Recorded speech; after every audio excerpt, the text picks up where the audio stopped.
அனைவருக்கும் வணக்கம். இது கதையல்ல, நிஜம். இந்திய சுதந்திர போராட்ட வீரர்களையும் தியாகிகளையும் நாம் பார்த்து வருகின்றோம்.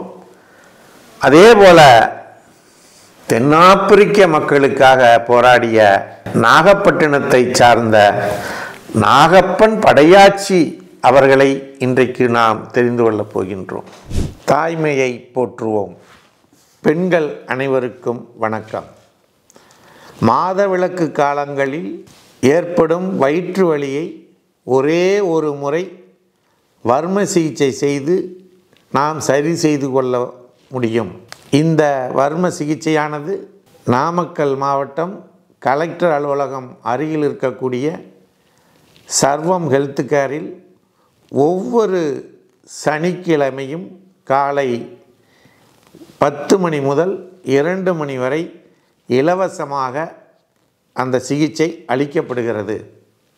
இதனை பயன்படுத்தி நீங்கள் அனைவரும் அந்த வயிற்று வலி பிரச்சனையிலிருந்து விடுபட இறைவனை பிரார்த்தித்து நிறைவு செய்கின்றோம்.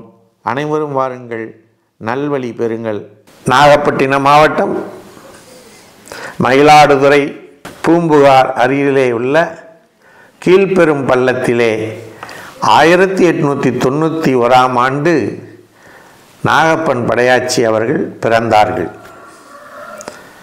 சிறு வயதிலேயே வேலை தேடி கூலி தொழிலாளியாக தென்னாப்பிரிக்காவிற்கு சென்று அங்கே வேலை செய்ய ஆரம்பித்தார்கள்.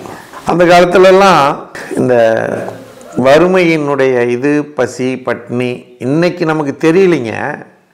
ஆனால் அன்றைக்கு அந்த உணவுக்காக எத்தனை பேர், இன்றைக்கு நாம் சொல்கிறோம் சோமாலியா வறட்சியில் இருக்குது, சாப்பாடு இல்லாமல் மக்கள் கஷ்டப்படுறாங்கன்னு. அப்படி நம்ம நாட்டிலேயும் இருந்திருக்கிறார்கள். இன்றைக்கு உணவை வீணடிக்கக்கூடியவர்களை நாம் பார்க்கின்றோம். தயவு செய்து அவர்களை எல்லாம் பாதந்தொட்டு வணங்கி கேட்கின்றேன்.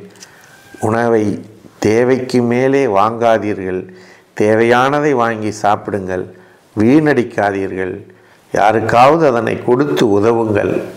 உங்களுடைய பாதந்தொட்டு நான் உங்களிடம் மன்றாடி கேட்டுக்கொள்ளக்கூடிய ஒரு விஷயம். அப்படி அவர்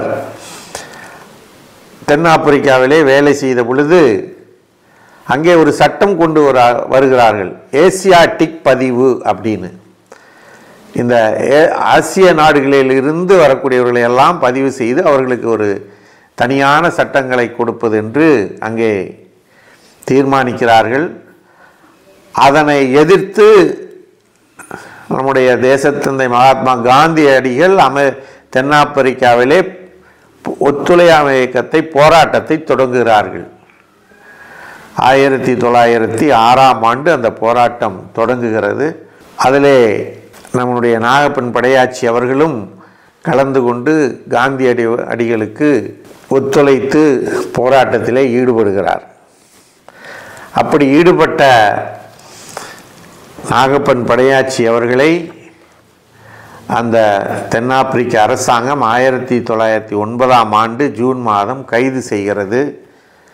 மிகவும் கடுமையான தண்டனைக்கு உள்ளாக்குகிறார்கள். அப்படி கடுமையான தண்டனை அடைந்த நாகப்பன் அவர்கள் மிக கொடூரமாக தாக்கப்பட்டு காயங்களோடு 10 நாட்களிலே விடுதலை ஆகிறார்.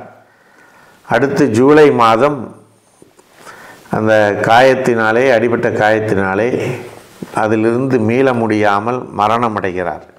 நாகப்பன் அவருடைய தியாகமும் அவருடைய போராட்டமும் அவருடைய மரணமும் காந்தியடிகளை மிகவும் பாதிக்கின்றது. அதற்காக அவர் மிகவும் வருத்தப்படுகிறார். 1914 ஆண்டு காந்தியடிகளினுடைய சகோதரர் ஒருவர் இறந்து விடுகிறார். அவருக்கு ஏகப்பட்ட கடிதங்கள் எழுதப்படுகிறது காந்தியடிகளுக்கு. காந்தியடிகள் சொல்லுகிறார், பதில் கடிதம் எழுதுகிறார். என்னவென்று தெரியுமா?